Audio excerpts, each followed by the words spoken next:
তো hey guys, আসসালামু আলাইকুম সবাইকে। আশা করি সবাই ভালো আছো। আলহামদুলিল্লাহ আমিও ভালো আছি তোমাদের দোয়ায়। তো আরও একটি নতুন ভিডিওতে তোমাদের সবাইকে স্বাগতম।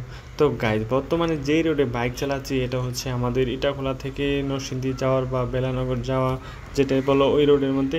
তো রাস্তাটা হচ্ছে সিঙ্গেল লেন, তো কিছু কিছু জায়গার মধ্যে আবার ডাবল লেন্থের আছে। তো যারা নতুন বাইক শিখতেছো বা বাইক চালাচ্ছ, নতুন রাইডার, তো ভিডিওটা শুধুমাত্র তাদের জন্য। যারা পুরাতন অবশ্যই তারা ভিডিওটা এড়িয়ে চলো, কোনো সমস্যা নেই। তো গাইস, বর্তমানে আমার গাড়ির গতি 60 থেকে 70 হবে। তো সেক্ষেত্রে যদি আমি এটাকে 25 মিটারের মধ্যে কন্ট্রোল করতে চাই, সেক্ষেত্রে আমার ইঞ্জিন ব্রেকটা ব্যবহার করতে হবে, নয়তো বা 2 হাইড্রোলিকে একবারে। আমার যে বাইকটা বর্তমানে মনোটোন সুজুকি, এটা তো সিঙ্গেল ডিস্ক সবাই জানো, তাতেও কোনো সমস্যা নাই, কারণ সুজুকি ব্রেকিং সিস্টেম খুব ভালো। মোটামুটি 4B থেকে বা অ্যাপাচি আরটিআর মারটিআর যা আছে ওগুলা থেকে বকর বাস।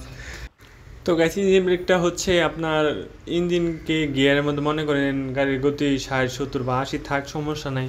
আপনার গিয়ারটাকে 3 নাম্বার বা 4 নাম্বার গিয়ারে রাখবেন, 5 নাম্বারে রাখবেন না। 4 নাম্বার 5 নাম্বার রেখে টোটালি পিক আপ ছেড়ে দিবেন, ক্লাসও ছেড়ে দিবেন। তো অটোমেটিকলি একটা শব্দ হবে ইঞ্জিনের মধ্যে, সেক্ষেত্রে আপনার ইঞ্জিনে হালকা সমস্যা হতে পারে। তাও কোনো সমস্যা নাই, কেননা হচ্ছে নিজের জীবন থেকে অন্যের কোনো জিনিসের মূল্য হয় না, নিজের জীবনটাই আগে। তো গাড়ি সেক্ষেত্রে দেখবেন জায়গায় আপনার গাড়িটাও কন্ট্রোল অনেকটাই কমে গেছে গতি, তারপর আপনি ব্রেক ধরবেন, অটোমেটিক জায়গায় বসে যাবে বাইকটা। তো গাইস, হাইওয়েতে বাইক চালাতে গেলে অনেক কিছু মাথায় রাখতে হয়, বিশেষ করে আপনার হর্ন, ইন্ডিকেটার, তারপর হচ্ছে ব্রেক থেকে শুরু করে আপনার মাসেল মেমোরি সব জায়গায় কাজ করে। তো সেক্ষেত্রে আপনার অভিজ্ঞতার একটা ব্যাপার আছে, সব থেকে বেশি গুরুত্ব দিতে হবে অভিজ্ঞতার উপরে। তো অভিজ্ঞতা ছাড়া কোনো সময় আপনারা হাইওয়েতে উঠবেন না। তো বর্তমানে যে জায়গাটার মধ্যে আছি এটা হচ্ছে বেলানগর।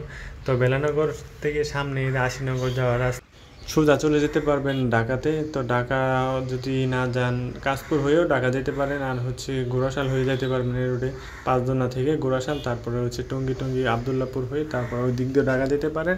আর যদি মাধবদী টাধবদী বুলতা গাউসিয়া হয়ে কাশপুর হয়ে বা 300 ফিট রোডেও যেতে পারবেন এই রাস্তা দিয়ে। তো আমি এত দূর যাবো না, একটু সামনে থেমে যাবো, কেননা হচ্ছে আমি যাচ্ছি নরসিংদী সুজুকি শোরুমের মধ্যে, যেটা কিনা হচ্ছে পাসপোর্টের অফিসের সাথেই। তো গাইজ, আজকের মতো এ পর্যন্ত। এই পরবর্তীতে একটি নতুন ভিডিওতে দেখা হবে। সে পর্যন্ত সবাই ভালো থাকবা, সুস্থ থাকবা, আল্লাহ হাফেজ।